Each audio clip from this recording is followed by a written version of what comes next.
I've been doing play-by-play ever since I was 14 years old, but also I've been preparing to do play-by-play ever since I was 14 years old. And my play-by-play skills have obviously developed since then, but also my preparation skills have developed since then. And I think these days I'm much more efficient than I was 5 years ago or even 1 year ago.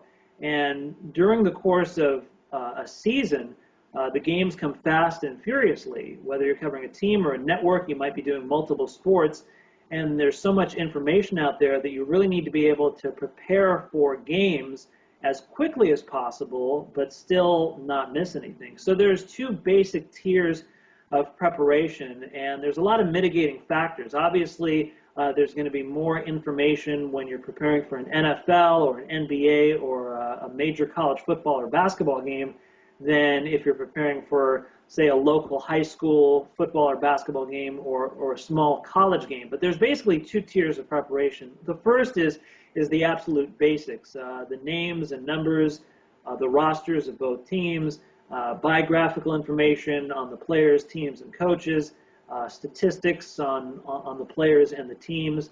And when I talk about names and numbers, you want to try and memorize the players for both teams. Sometimes that's impossible when you've got 100 players on each college team, but you at least want to memorize the key players who are going to be either handling the ball or the tackles as well as possible. When you're preparing for an NBA or NFL or major college game, you're going to know a lot of the stars and key players by sight, but there's going to be other players that you're going to need to know, say the strong safety or the backup middle linebacker. And what I like to do, and again, this varies from level to level, is study videotape. If there's a college team that I haven't seen, get video of their previous games, as much video as possible. Instead of studying names and numbers on a roster, I like to be able to watch the video, and that serves me much better in my effort to memorize the players. So when a guy makes a tackle, I can just say his name instead of having to waste a split second and look down at my chart and see who that player is. When it comes to high school or small college, you're not going to have that luxury because a lot of times you're not going to have access to video on either team. Those games are not always televised, so you simply have to do the best you can. The second tier is sort of a more intuitive preparation.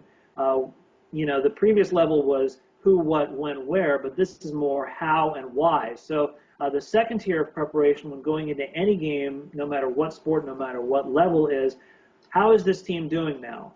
What kind of season are they having? Are they having a good season? Are they having a bad season?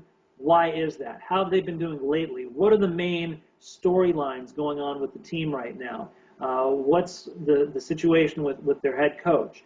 What's the short-term and long-term future of this team? The short-term, they have a huge road trip coming up, a 7-game road trip starting 3 days from now. The long-term, such and such a player is going to be a free agent at the end of the year. The head coach is in the last year of his contract or whatever. And for that, you look at local newspapers for the previous week leading up to the game.